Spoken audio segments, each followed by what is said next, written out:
Olá pessoal, tudo bem? Como é que vocês estão? Meu nome é Giovanni, sou psicólogo e hoje eu vou falar sobre questão de gatilhos mentais. Já parou pra pensar o que são gatilhos mentais? Às vezes a gente começa a conversar com as pessoas e elas falam assim, isso aqui é um gatilho meu. Será que realmente é um gatilho seu?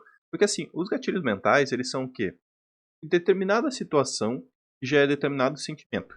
Até aí tudo bem, até aí todo mundo sabe, não é tem um determinado segredo, o nome é bem sugestivo, né?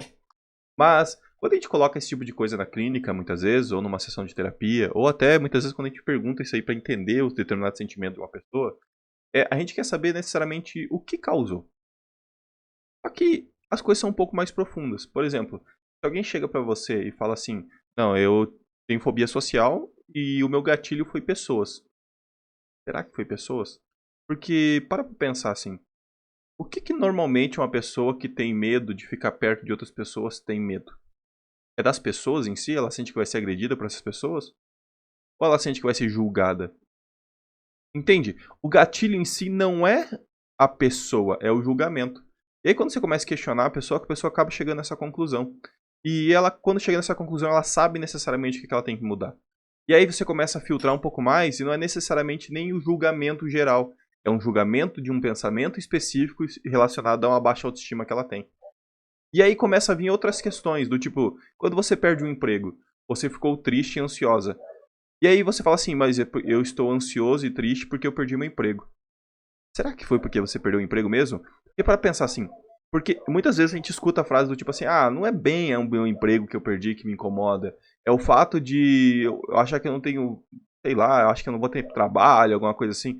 E se você para pensar, é realmente isso. Não é a perca do emprego que necessariamente deixou triste. É a insegurança de você às vezes não conseguir outro trabalho, a insegurança da turbulência que você vai passar, a insegurança de não ser suficiente para aquele momento que vai ser um pouco mais difícil. A mesma coisa acontece quando alguém é demitido.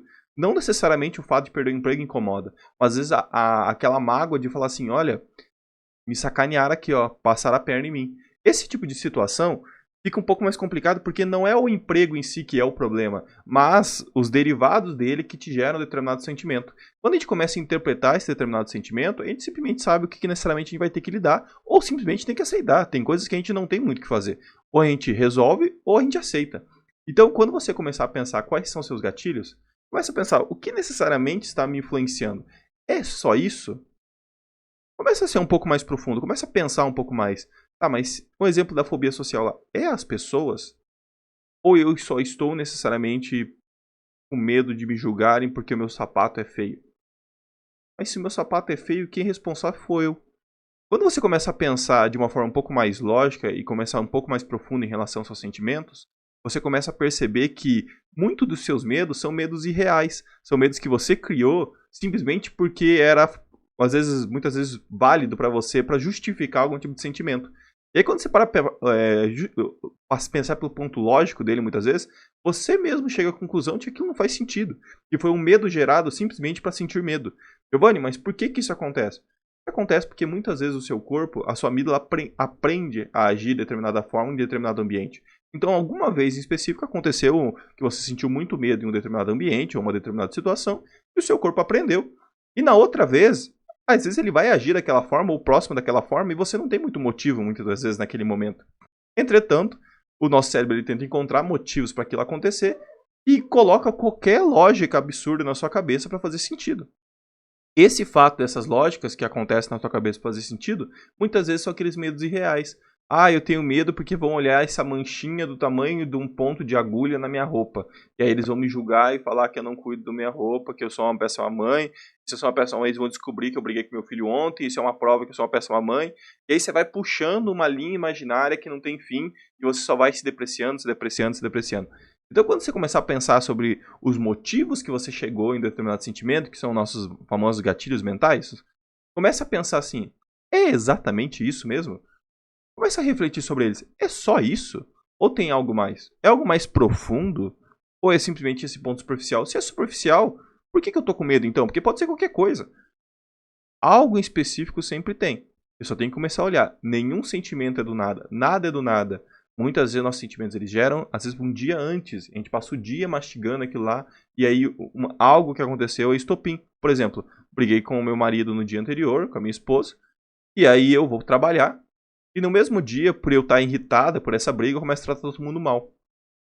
E aí o meu chefe vai lá e me dá um esporro, e eu fico chateada, fudida a cara com o meu chefe, nervosa, porque eu falei que meu chefe me deu a bronca. Mas o problema já estava no dia anterior. Aquilo ali já acontecia com uma certa frequência porque seu chefe já era grosseiro. Mas porque você estava nervosa, aquilo ali foi o estopim, foi o momento que você falou assim, meu chefe não dá mais, amanhã eu vou pedir a conta.